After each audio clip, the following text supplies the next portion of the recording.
Things are well. Okay, thank you for this great opportunity, Carl. I want to say thank you to you for making this available to me because I really think it's so important to help y'all celebrate your 100th year.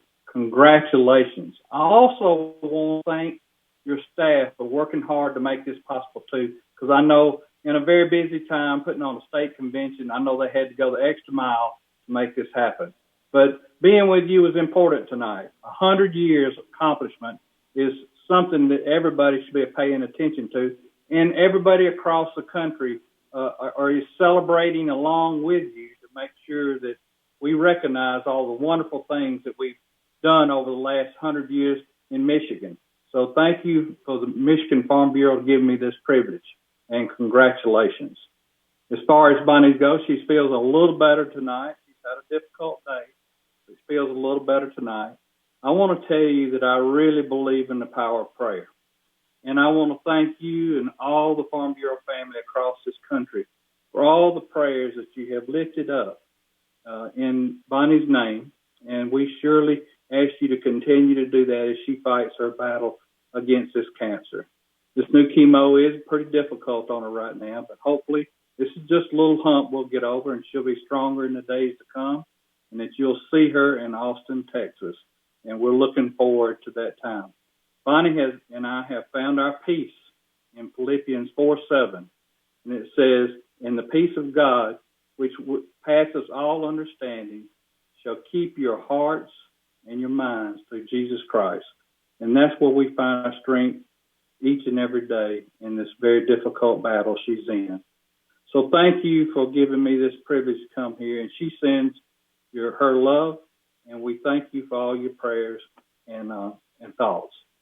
100 years at Michigan. Well, you're not the only one that's celebrating 100 years. American Farm Bureau is celebrating 100 years also.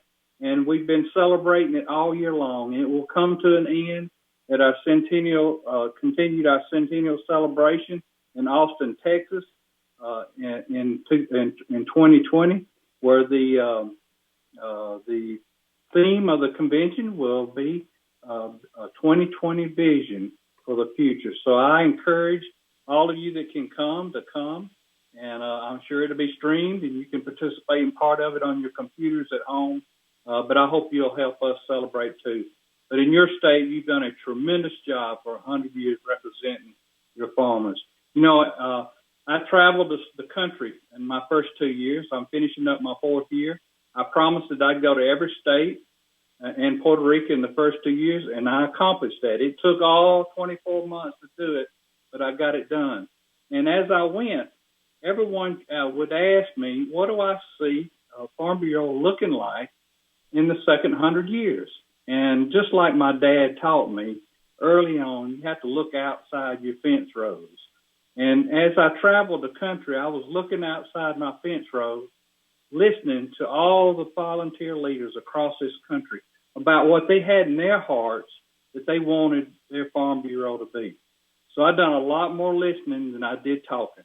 And I learned so much from you as a grassroots this organization about what we need to be doing in the future. So I narrowed it down to 4 goals that I think we're working on in the next 100 years, especially while I'm your president. And one of them is that unity that we brag on so much. We realized early on from a study that we've done that the further you got away from American Farm Bureau, the less the grassroots knew about what American Farm Bureau did for them.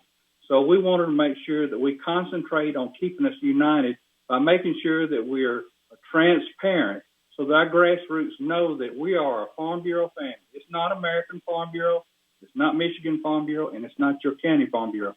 We are a Farm Bureau family made up of 3 strong legs.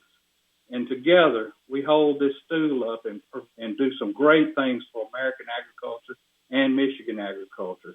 So through that unity and making sure that our regions understand each other, once they understand each other, we understand how to stay united and help each other in our policies as we move forward. Transparency, a good example of the transparency that we brought to the table is what we've done on the Farm Bill. We created a Farm Bill working team that we normally do at American Farm Bureau, But one of the most important pieces of this Farm Bill team we had this time was I invited every National Affairs coordinator in every state in the country to be part of that team. We had weekly and sometimes twice a week phone calls, had guests on our phone calls like the chairman of the House Ag Committee, the Senate Ag Committee, the staff members, to answer questions about what needed to happen in the 2018 Farm Bill.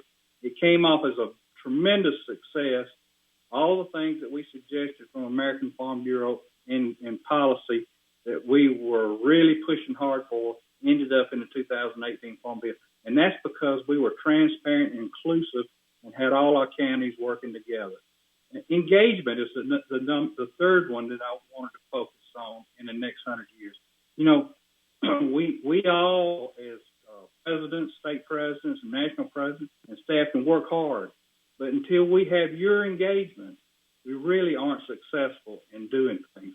We lay the groundwork, and when you show up or when you make that phone call or when you reach out to an elected official and say the same things that we've been saying, then it becomes very, very powerful. So engagement is the key to what we do at Farm Bureau.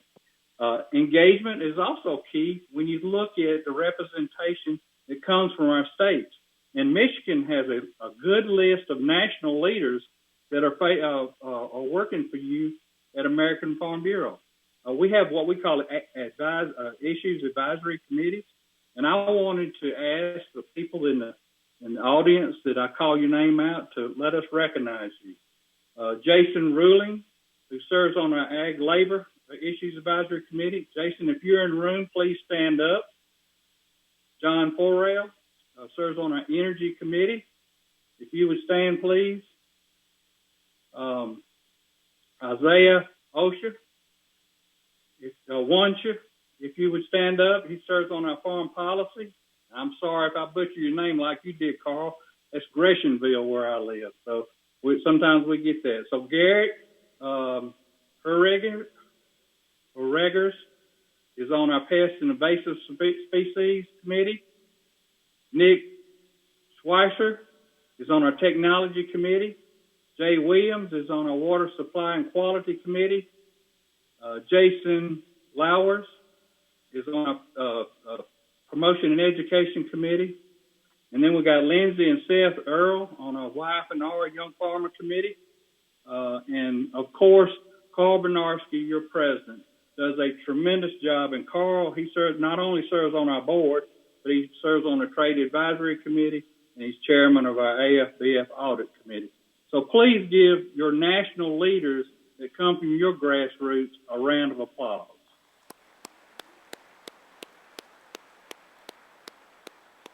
And then, of course, when you talk about national leadership, I will not omit one of the most important people that's in Congress that comes from your state. Senator Debbie Stabenow, who is the ranking member on the Ag Committee on the Senate side, who was the former chairman of that committee. And I feel sure that we would never have gotten a 2018 Farm Bill if it had not been for Senator Stabenow. So please give her a big round of applause.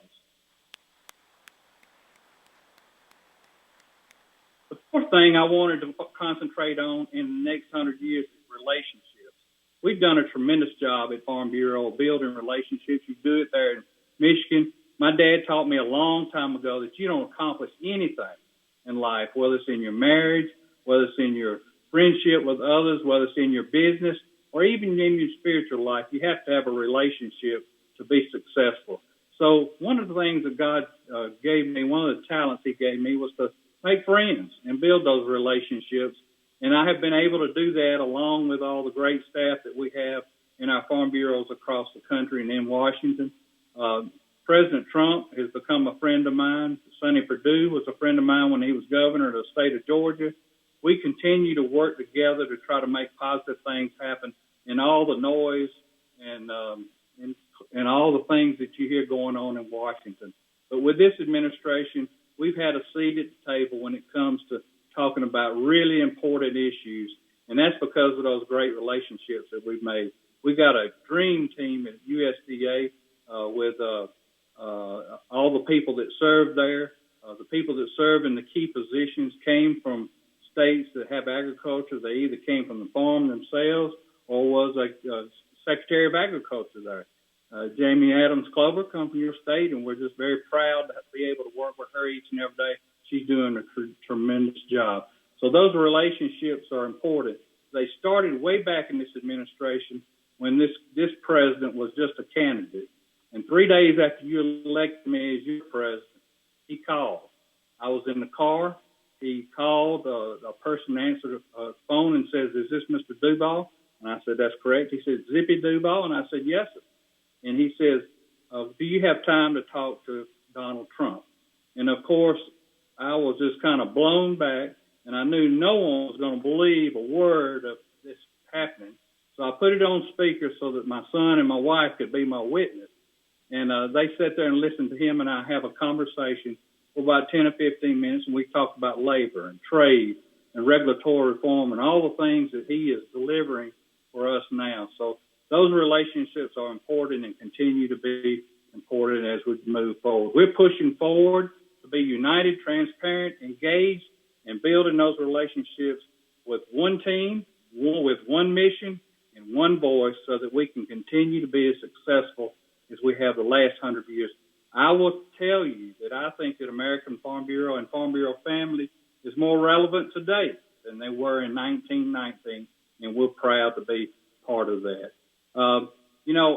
Issues, I know you'd love to hear about the issues. There's not enough time to talk about all the issues, but I will tell you on the trade side, we've got Korea redone. USMCA has been renegotiated. And the key thing right now, and yes, China is important. We want to continue down that road to make sure that we have a successful agreement there. But what's on the front burner right now is USMCA. And I tell you, everybody might think it's in Congress's hands, but I think we can help it along. I'm encouraging each and every one of you, and when you go home, to continue to call your congressmen and senators and push them to make sure that this trade treaty comes to the floor and gets a vote. We are the ones that can make it happen, but they're not going to do it if they don't feel the pressure from home. So I'm trying to encourage you and you to go home to encourage your neighbors. We need to act like our children on a long trip and say, are we there yet? Are we there yet? We need to keep calling them until they put it on the floor and get it voted for, because the USMCA agreement is vitally important to the future of American agriculture. With trade, Dave Samuelson is leading that charge on our team, and he does a tremendous job. You know, we have so many great people at American Farm Bureau that doing so much for you. And I wanted to mention ag labor. I know how important ag labor is to you. We have a bill on the House side, and we're trying our best to get some amendments put to it because we think it's not affordable for our farmers. And if it's not affordable, you're not going to use it. We think it needs to fill our year-round needs. I know our dairymen, our mushroom growers, our nursery growers, they need year-round workers. We're trying to get that done, but with a cap, it will deny somebody the ability to have a worker. So we want to try to get those caps removed so that we can get all the needs filled. And then we need adjustment of status for that current workforce that's already here, that came here illegally and has some of them been here 10 or 15 years and have children here. So we want to have some kind of adjustment of status. And we definitely can't have E-Verify until we have proof that this guest worker program will work and fill the needs of American agriculture. So we continue to work hard on that. We're going to do whatever we can do to try to move it forward, but we want to move it forward in a more positive way than it is. Terry Moore, who is our new communications vice president, is there with you tonight. She may be backstage somewhere, but I want to thank Terry for everything she's doing. Communications is key. How do you know what we're doing in American Farm Bureau if we're not communicating in the right way? And how does this administration, the rest of Washington, know what we need if we're not communicating? I'm excited about Terry being there, building her team, taking us into the second 100 years. You know, I know my dad taught me we need to look outside our fence rows and be involved in policy making. But I wanted to take my last few minutes with you to look inside our fence rows, because I know just as well as any of you do, because we're still farming here on my farm. I'm standing here in my grandfather's old 100-year-old house, and So I still experience the same things that you do each and every day, making payroll, trying to deal with regulations. So we want to make sure that we look inside. And inside of our agricultural community and our farm families, there's a lot of pain and anguish going on. This is not a good time in American agriculture. Is it all trade? No, it's not. Is trade part of it? Yes. But what has happened, we went into this trade war with half our income off the board. Then we come through all these natural disasters, too much rain, drought in my community, volcanoes in Hawaii, fires in California. You name it, it has happened to us in national disasters. Natural disasters. So it's been very difficult in American in farming. But I want to say that, we have to look out for each other and look for symptoms of what's going on with our friends and neighbors so that we can help. And that's what some of the programs are that we're doing in American Farm Bureau. But to illustrate what we're going through, I wanted to use a story real quickly. But before I do that, I wanted to ask everyone in the room that is a veteran to please stand up. We just celebrated Veterans Day a couple of weeks ago. And I know you guys, you men and women, took time out of your life to serve our country and give us this freedom. I want to take time to recognize you. Would you please stand up so that the 800-plus people in the room could recognize you for your sacrifice? Please stand up. God bless you. Give them a round of applause. Let's thank them for what they've done for us.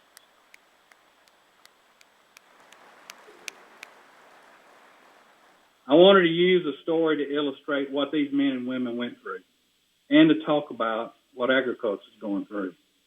See, back in 2006, my son graduated from flight school with the Army. He was a Black Hawk pilot, and he was deployed to Iraq. And I remember the day his mother and I and his grandmother and his siblings took him to Atlanta to the airport, and how difficult that day was. And all I could think about was those war movies that I used to watch where the old farmer would take his son down to the train station, put his arm around him, and shake his hand and send him off to war, not knowing whether he'd ever see him again. My wife and my family experienced that. And after he was over there about a year, during the surge, they were getting ready to go out that morning. He was scheduled to fly out first in his Black Hawk. Something happened and it delayed him, and the guy that took his place that went and flew out first did not return home that day.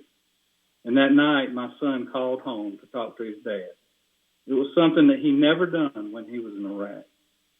It was something he said it was too hard to do because it was easier just to work and eat, get up, work and eat, and go to bed and sleep. As long as he didn't think about it, it wasn't as painful.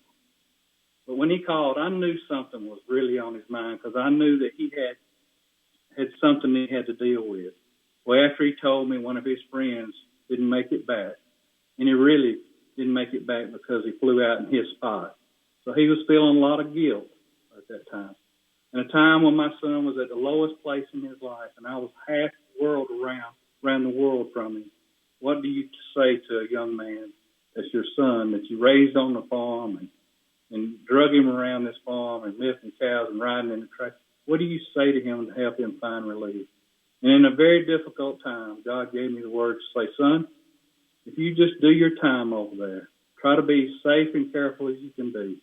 Daddy will buy you 200 Holstein cows and put you in a dairy business, and you'll forget about all that sandbar over there. And then my phone went silent. It just went silent. And I said, son, are you still there? He said, yeah, Dad. Says, about them 200 cows, it's tough over here, but it ain't that tough. That just goes to show that our sons and daughters sacrifice a lot working on our farms. And the men and women that stood up there tonight sacrificed a lot for us to have our freedom. And agriculture is going through a lot right now. And I know that the words that my son gave me that night that really helped me get through the rest of the war with him over there was this. He said, Daddy, when you're worried about me, he said, just think of the words of the third verse of Amazing Grace. And those words are, through many dangers, toils, and snares, I have already come. It is His grace that brought me safe thus far, and it's His grace that is bringing me home. It's God's grace that's going to get agriculture through this. And I know that our people can take comfort in that third verse of Amazing Grace, because God is taking care of agriculture and the people that work in it for all all the time in history, and he will continue to do that. We're going to be okay. We've been through tough times before, and I know that Farm Bureau is going to be okay, and I'm excited about the next 100 years. And the three characteristics that I saw traveling the country and speaking to our grassroots, these are the things I see. The diligence I see. Our people are so steady and so diligent, they're going to get up the next day and do their job. They're going to plant that crop next season. They're going to do what they got to do to be productive and help feed this world. They are diligent. They're dedicated. They're more dedicated than any industry that I know. And no one, the third thing, is that no one works as hard as a farmer does. I was a dairyman for 30 years. I was milking 315 cows with one other milker at the time when I quit. I know how hard our farmers work. And I know that diligence, that dedication, and hard work will get us through. Proverbs 12:24 says, the hand of the diligent shall rule. See, we're going to rule because this country, this world, growing the population it is, has to be fed. Everything else in their life can disappear, but they got to have what we produce each and every day. We are the ones, because we choose to grow their food. We set them free to do whatever they want to do in life, because if we weren't doing what we would do, they would be having to grow their own food and fiber. So we're the ones that set them free to do what they want to do in their life. That diligence and that dedication and hard work has gotten us this 100 years, and it will continue in the next 100 years. And we're going to work hard to try to make your life on the farm better. Congratulations on a great 100 years. And we're so excited and looking forward to Michigan Farm Bureau's second 100 years. God bless you. Thank you for this time. Thank you for your thoughts and prayers. And God bless the American farmer.